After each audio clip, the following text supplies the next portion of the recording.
Why not ask your sister? She's as good a rider as anyone. Clearly, you haven't heard the good news. Angelina scuffed one sandaled foot in the dirt of the stall. She's expecting, and since she had a miscarriage the first time, she and Chad are being ridiculously overprotective this time. Didn't sound unreasonable to Rafe. His mother had struggled with miscarriages, and his father had been very protective. But Angelina's voice registered indignation over her sister's decision to put her pregnancy first. Teach this piece of work to ride? Not in this lifetime. He turned back to the horse he was currying. I'm afraid I can't help you. McCrae expects all his hands to put in 40 hours a week here. I already okayed it through him. Didn't I just say he said you're the best to teach me? Sheesh. Eye roll. He wasn't looking at her, but he knew her pupils were curving upward against her lids. Darlin', you've got a set to learn about asking for a favor. I'm not asking for a favor, Hand. You'll be well paid. Hand again? Christ, I have a name. He turned and gazed into those eyes clear as the Mediterranean Sea. Well paid, huh? Just how much constitutes well paid to you? $50 an hour. A fair price for sure. Not worth it to put up with this prima donna, though. Make it 100. The porcelain hands dashed to her hips again. 100? Are you kidding me? 50 is the going rate around here. Then I'm sure you won't have any problem finding someone else at that price. Nice meeting you. He turned his back to her. But Chad says you're the best.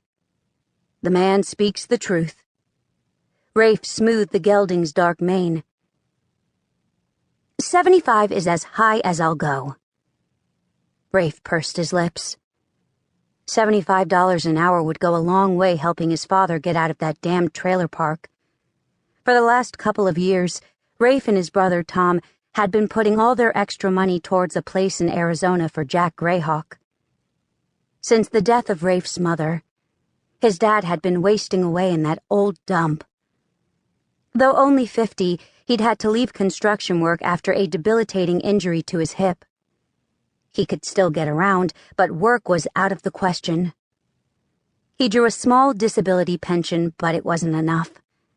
He also suffered from chronic asthma, and though Colorado weather wasn't bad, the drier Arizona weather and mild winters would be better. Yeah, this money would sure help. Rafe turned around and gazed at the slender woman.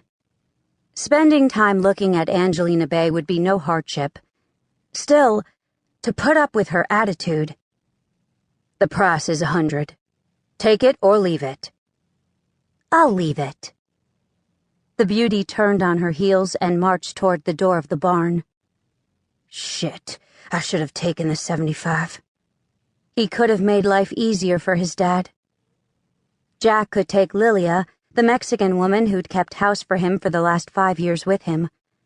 Since Finola Grayhawk had passed on 3 years ago, Lilia cooked and cleaned in exchange for room and board in Rafe and Tom's old room. Lilia had reduced her hours as a receptionist to part-time to help keep house for Jack. The two would have had a wonderful new life in Arizona. Well, Rafe had no doubt saved himself a lifetime's worth of headache. He put the curry comb down and grabbed the stiff bristle brush. This particular gelding, Adonis, loved the stiff bristle brush.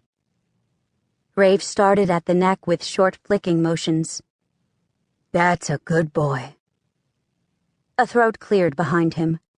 He turned. Angelina. You still here? Thought you'd marched out in a huff. 100 it is then, Hand. There ain't enough money in the world for me to put up with you calling me Hand. That's what I call all the hands. They have names, you know. You expect me to remember all those names? Why not? They remember yours, don't they? That's different.